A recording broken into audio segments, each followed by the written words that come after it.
My goal as Chief of Staff, when I was named by President George W. Bush to be his Chief of Staff, was to be a Chief of Staff where no one knew his name.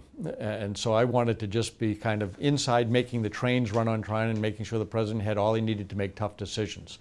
My anonymity changed on a fateful day that none of us should forget. Not because I became known, but because of a tragic incident. And that was when planes crashed into buildings in the United States.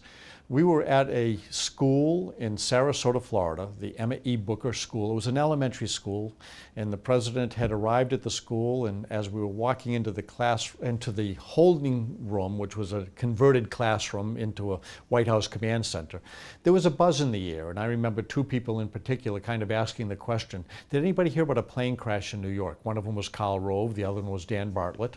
And the President, when we arrived at that holding room that was a converted classroom, he got on the phone with Dr. Condoleezza Rice, who was his national security advisor, and I didn't hear that conversation. But as the President was getting ready to go into a classroom filled with very young second graders and talk about mentoring and leaving no child behind in education and the importance of following through on an education for young people so that they wouldn't be left behind, a staffer from the Situation Room came up to the President, the principal of the school, and to me as we stood at the door and said, "Sir, it appears a small twin-engine prop plane crashed into one of the towers at the World Trade Center in New York City." Our collective response was, "Oh, what a horrible accident. The pilot must have had a heart attack or something." And then the principal of the school opened the door to the classroom and the President went into the classroom. When the door shut and I was standing at the door, that same staffer came to me and said, "Sir, it appears it was not a small twin-engine prop plane, it was a commercial jetliner." And my mind flashed to the fear that must have been experienced by the passengers on that plane. They had to know it wasn't gaining altitude, and I don't know why, but that's what my mind flashed to. And then a nanosecond later, that same staffer came to me and said, "Oh my gosh, another plane hit the other tower at the World Trade Center." I knew then, and believe it or not, I thought about Osama bin Laden, UBL we called him.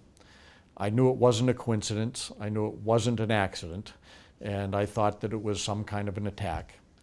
And I knew that I had to tell the President. In fact, I performed a test. Does the President need to know? The answer was obviously yes. I made a decision to pass on two facts and make one editorial comment. I opened the door to the classroom and walked in, and it was unusual for me to enter a room after the President had gone in. I saw the President sitting in front of the second graders. The teacher of the class was sitting beside the President. I saw the press pool in the back of the room. Ann Compton from ABC News looked up at me and kind of mouthed, "What's up?" And I responded back to her, "Two planes." And she looked at me and said, and then there was a break in the conversation at the front of the classroom, and I walked up to the President. I leaned over and whispered into his right ear, "A second plane hit the second tower. America is under attack." I then stood back from the President so that he couldn't ask me a question. And then when the President did not get up, I moved to the door of the classroom and looked around again.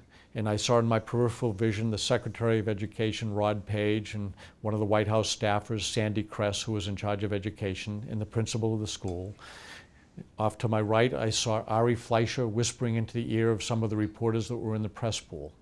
And I opened the door and I left the classroom.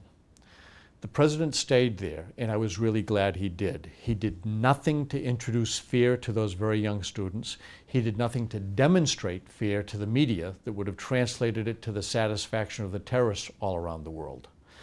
I was also glad that he stayed there because it gave me time to get some work done before the President came back to that holding room. So I was able to tell the staff, get the FBI director on the phone, get a line open to the Vice President, get a line open to the Situation Room at the White House. Get the crew back on Air Force One. We weren't planning to take off for several hours later. Get the Secret Service to turn the motorcade around because we're going to have to leave the school. Get some remarks written for the President because we've got 1,000 people in a gymnasium right next door and the President will have to tell them something. And then the President walked into the room. And sure enough, everybody gravitated to the president when he walked into that holding room. And what was the first thing the president said? Get the FBI director on the phone. And we were able to say, he's right here, sir. I'll never forget that day. It was a day that changed America. I don't want anybody else to forget that day. Not because I whispered in the president's ear, but because we lost an awful lot of American citizens that day.